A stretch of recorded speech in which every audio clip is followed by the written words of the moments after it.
Hello, and welcome to today's special of ranking the Final Destination movies. I will be going over all 6 movies in the order of my least favourite to most favourites.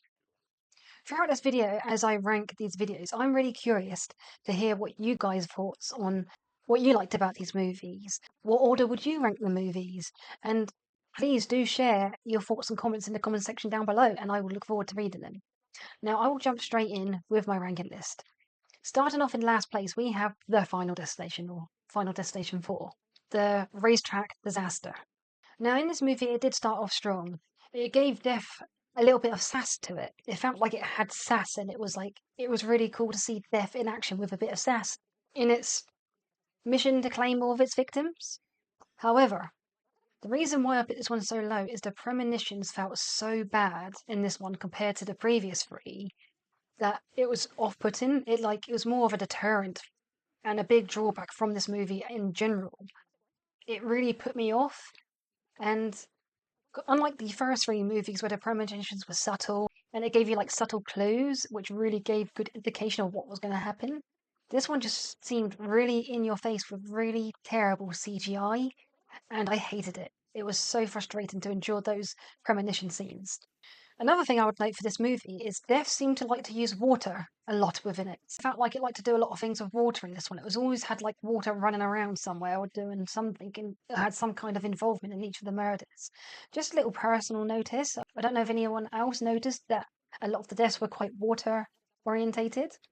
And the one redeemable thing that I will give this movie, it had one of the funniest deaths watching, which was the first victim getting towed by the tow trailer whilst being set on fire. I know it's harsh, but I kind of found that one quite funny and entertaining to watch. So I'm sorry, but it, it just it was still in that stage of the movie where Death had sass to it, and it really did well on that first death. One more thing that I will give this movie is, even though it was just a narrow win, it did get my heart going the most. It had the biggest gap between my lowest heart rate and highest heart rate, as well as got me to a 180 beats per minute. Well done. Even though I like this one the least, it certainly got my heart going. I will give that movie that. Now, coming in 5th place is Final Destination 5. Now, this next one is a very close call between this one and the next one on my list, as unlike the next one, this one did have one thing in the movie that I wasn't too fond of. I didn't quite like the change. That's when they introduced the whole murder someone, you take their life angle. I wasn't too fond of that, and the fact that they also just did away with all the premonitions. It was those 2 points that kind of gave the next one on my list a win, even though I sort of feel I like these both sort of the same. It was just those 2 little nitpicks with this one that I decided to give the other one the next place up. Although, and another little nitpick is I find it really hard to believe they would build a gigantic suspension bridge with floor only that thick. I mean, do bridges really have floor? And it just felt like the floor was less than a meter thick. Surely bridges are built with a bit more girth in it just to give it more strength and structure. Just because they started doing some roadworks and dug a little hole all the way through it, which showed it was less than a meter thick, it's sort of hard to believe that that tiny little hole just brought that whole gigantic suspension bridge down so quickly. So I feel like this was probably one of the most far-fetched disasters within the franchise. That being said, it also came up with a lot of imaginative deaths for Death to take. The gymnast was quite hard to watch. The spa treatment was a justifiable revenge. I love that death. But something that I'm really glad that I did prior to watching this movie is have my eyes laser corrected. I don't think I could have gone through it or even got myself an appointment to get my eyes done if I watched this film prior to getting them done.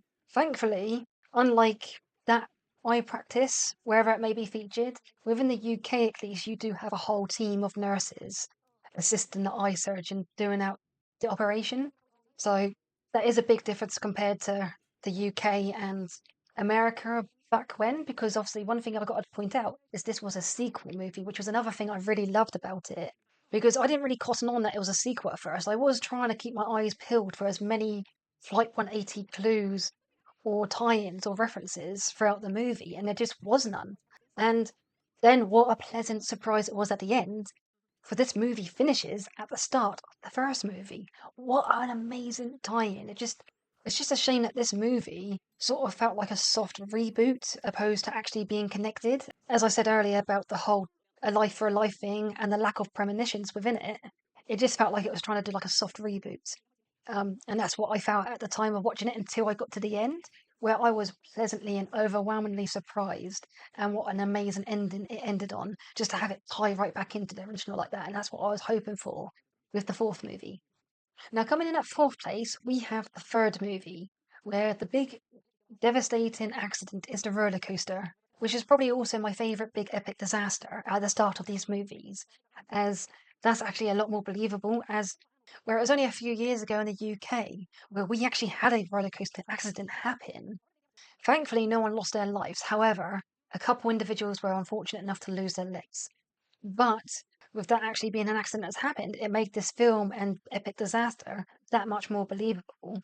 The downside with the third movie is I felt like Death lost that ominous to it that it had in the first two movies. Death had a really ominous presence when it was about to like try and take someone's life that was on its list. Whereas in this one, most of the deaths felt quite fast and sudden, with the exception of the sunbed scene, which definitely gave me a whole new fear.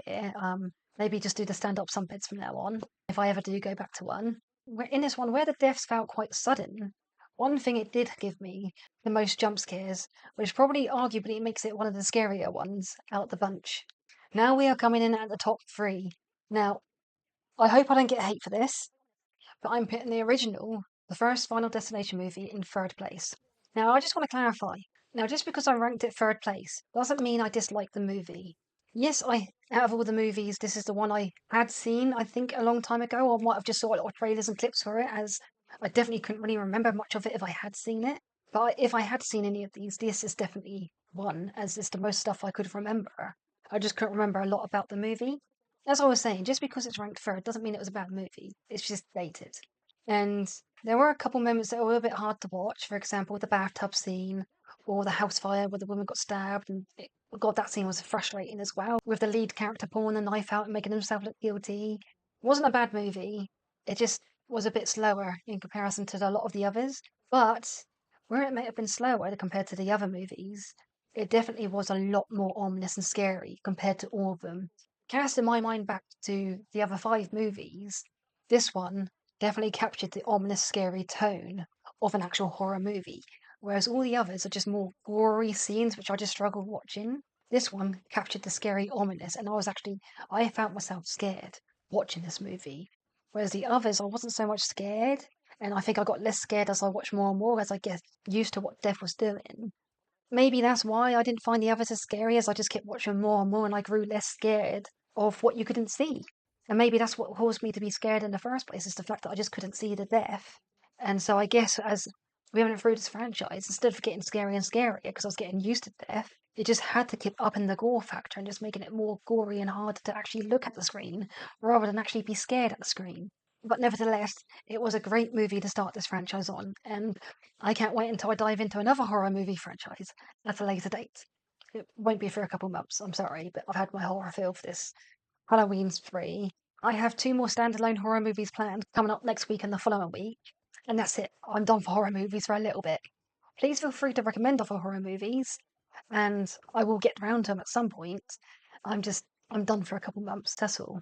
I just want some other stuff for a little bit to give me a break, as I think I hit my limit in number five, and number six was just I think I had it come number six. Now, coming in at second place, I have Final Destination Bloodlines, or Final Destination 6. This was a really good movie. It definitely didn't feel that scary. It was just the more of the thought of whatever gruesome death was coming my way was what I was more fearful of rather than actual death itself. It definitely had the most gruesome moments, as that's evident in my tally, with a staggering 26 times where I had to look away from the screen or cover my eyes. Oh my god. It had another one of my favourite opening disasters, which was a very close call to my other favourite one. The only thing I do wish this movie did was a continue on from that opening disaster in the 80s or whatever time period it was set in. I would have loved a Final Destination dated back then, rather it jumped to today's dates with the movie we got. Don't get me wrong, I love the movie we got. It had quite a few good moments. One of my favourite moments was when Iris's granddaughter foresaw the disaster coming But she just got all mixed up thinking it was her half cousin next on the list, when in fact it was her cousin that was next on the list, and she called out the death to her half cousin as they were walking past it. And then when her cousin went off on her run, literally what she said happened to her, and it was really cool seeing all that happen in the background. It was just really hard to watch what happened to her. I think she had probably one of the most awful ways to go. Not the worst way to go. I think that was the sunbed one for me, the worst way to go. But definitely one of the most horrible ways to go is get crushed in the garbage compactor. Another one of the things I did love about this movie is the big tie together. It just tied everything together, and it was all caused over a bloody penny. Imagine all this death, all these movies was a cause and a result of that penny. Who would have thought a penny could do that much damage? And don't get me wrong, I knew a penny could kill someone if it was thrown off a building, as me and my brother had this argument many a times, where he was adamant it wouldn't kill someone, I was adamant it would kill someone if thrown off a skyscraper, as it would reach terminal velocity and then wham, in someone's head. Done.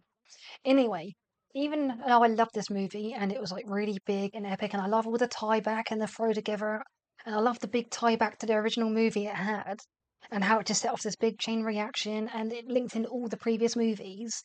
The one thing really bugged me about this movie is it definitely caused a lot of continuity errors, and that's one big thing I absolutely hate.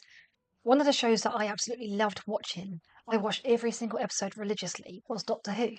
The more and more continuity errors they made, and the fact that they had so many ways they could have fixed these continuity errors, but instead of fixing them, they made these continuity errors worse. All those continuity errors definitely had a big contribution towards me losing interest in the show, amongst a couple other reasons why I decided to leave the show.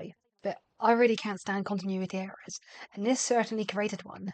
Because Death took so long to catch up and kill all the people that should have been in the Sky Tower, there were certainly people that should have been killed that weren't killed in correct order, for example. Now, I can't remember for sure because I didn't get a chance to go back and rewatch any of the movies to confirm this, but I'm pretty adamant that at least few of the individuals within these movies had both parents still alive. And not to mention, if they had both parents still alive, why wasn't Death going after all the families from the previous movies in the same way they went after the families in this movie? I just feel like that's a massive continuity error that this movie has caused. And it's only because of how well the rest of the movie was that it's so high, aside from that continuity error, that I only realised after watching the movie and having time to gather my thoughts. Now, this brings me to my number one place, Final Destination 2. Now, the thing I love the most about this one is unlike all the others that just had tie-ins, references, and like little teasers to previous movies, this one actually felt like a sequel to the first one, as it returned one of the cast from the movie. And I can understand why it was one cast member, as they sort of needed a reason to push someone over the edge to actually lock them up in a mental asylum so that they could be safe in a nice cushiony room.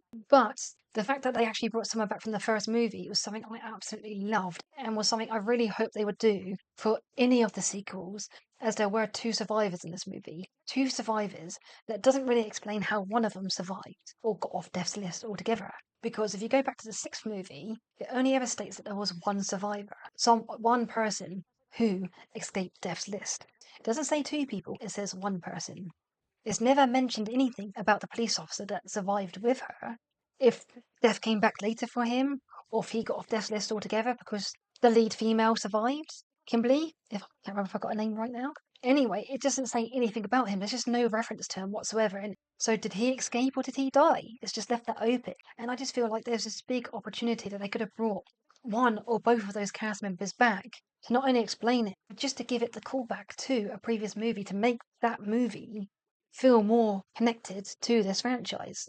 So that's why I love this one so much, is it actually had someone show up in this movie from the previous movie in a main role capacity. Not The Undertaker, as it was nice seeing him in the previous movies as well, the couple times he did pop up. But his role was more of like a short cameo appearance. We only see him for like 5-10 minutes. Claire was her name? She literally returned for a whole half of the movie. And Death still had its ominous presence within this movie, which is something I felt it lost in later movies. That Death gave us. That ominous presence was scary. It actually made it feel like a horror movie, whereas where the later movies lost that ominous presence that Death provided, turned those movies into more of just a gory movie rather than a horror movie. Furthermore, this movie also gave me a new fear of dentists. Who would have thought you could have got a fear from the dentist? It's like, I definitely don't want to ever be gassed or have anything that's going to put me unconscious with my mouth wedged wide open for something to fall in. If I ever go to a dentist and they have something dangling above me, I'm going to ask him to remove it. Anyway, this was my ranking for the Final Destination movies. I hope you guys enjoyed this ranking special, and please feel free to leave your thoughts and comments down in the comment section below, as well as maybe even rank your movies in which order you like the movies, and we could chat even more about what we liked about the movies and have conversations of favourite moments within each of the movies that you guys have in relation to my favourite moments, or we could just share each other's thoughts. Anyway, I hope you enjoyed this Final Destination, and I hope to see you again soon. Until next time, bye for now. Of course, hey, 5-star review, yeah? Like and subscribe and all the